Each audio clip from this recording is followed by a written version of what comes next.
Hello, Virgo rising, Virgo sun. Happy birthday if you are a Virgo sun, and happy everything going through your first house if you are a Virgo rising. So this week is basically August 23 to 27, but I want to talk about the middle of the week. There's a few things happening, and so let's just get into this.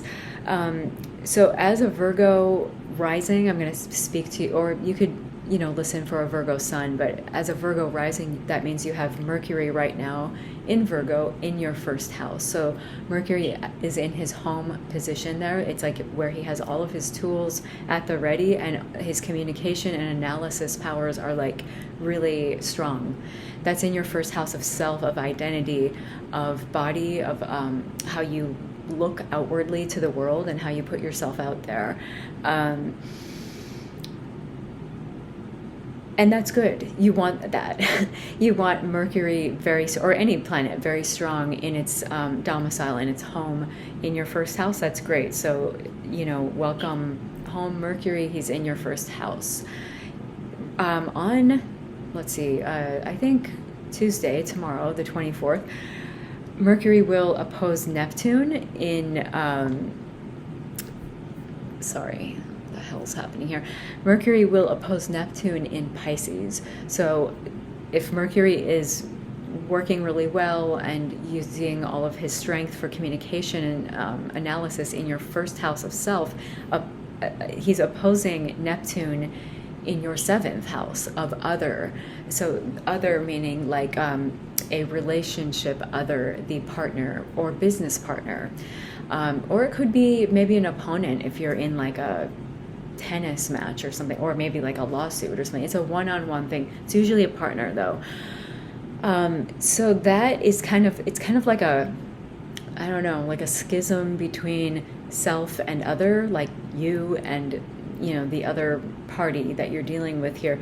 And a Mercury Neptune, anything conjunction opposition, is going to bring about this feeling of Mercury working at its best, but then being kind of like sandbagged or brought down by Neptune in a way. So analysis not working well, communication, numbers, exactness, facts not working well, because Neptune in Pisces is like fog flowing in and inundating or dissolving facts, and it's almost like a drug trance or something. So I would watch for things involving maybe being deceived, maybe by someone like a partner, or maybe having miscommunications occur because something was said but it wasn't fully fleshed out. It wasn't really, there's facts, but then there's like this dreaminess that kind of washed everything away, and it might feel nice. This is nice for something lovely like poetry, dancing, being out under the stars, having a lovely time. Love notes, or, Mercury and Neptune can be like a very beautiful, dreamy dance or film or art or something like that. So that is something that's, good to promote under this, but it's not good to do like, I've got to build a spacecraft of some type or something like that. Like anything with facts, numbers, or exactness, which is what Mercury Virgo wants to deal with, like analysis, hardcore facts. This is not the time for that to flourish. So I would watch out for things like that. Just keep that in mind around today, tomorrow, the next day. And then the next kind of installment of Mercury is on Thursday, the 26th, when he moves into a trine with, it's kind of happening at the same time, a trine with Pluto in Capricorn. So that is good. Trines are the nature of Jupiter, and it's supportive, it's expansion, and it is like coming together in just like, it's like sitting down at a dinner table and having someone amazing sitting right next to you, and you just totally lock in and you're on the same page and you're both helping each other with each other's projects, and it's like perfect. That is a trine, so it's a very helpful thing. Mercury, thoughts, communications, analysis in exact Virgo. With Pluto, getting down to the root of something or under something, or being like, this isn't pleasant conversation about the weather. Pluto is like, why are you doing things that you're doing? It's not about lightness, it's about darkness or heaviness or getting down to the underworld of things. And with Capricorn, the underbelly of structures. And so that is happening in your fifth house. So Mercury is still in your first house of self, of identity, of body, of appearance. And it is very strong in that place, giving you kind of a sharper analysis, maybe about yourself. But then the Pluto Capricorn, it's been sitting there for a long time, is in your fifth house of fun, romance, possibly children, just pleasurable things you do for fun, or things you create.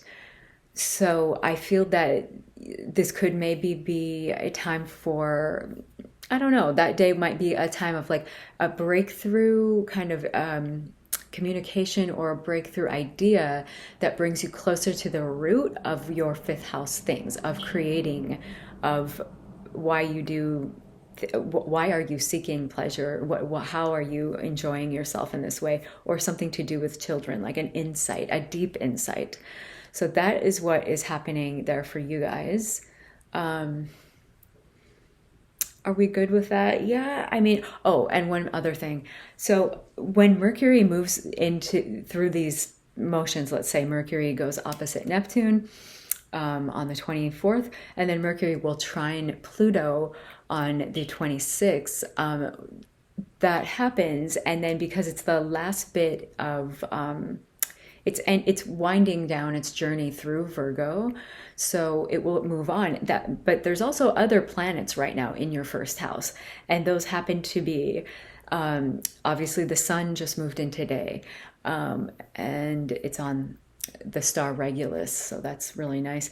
Mercury is there, Mars is there, also about to finish up. So that means that the motions that Mercury just went through, next week we're going to get Mars going through these places. So it's like Mercury is opposing Neptune, trining Pluto, and then next week we are getting Mars doing that. But Mars opposing Neptune, trining Pluto is a whole different flavor, because Mars is not about thinking and communication and analysis. Mars is about action and will, and how you go out and get something, and your get up and go.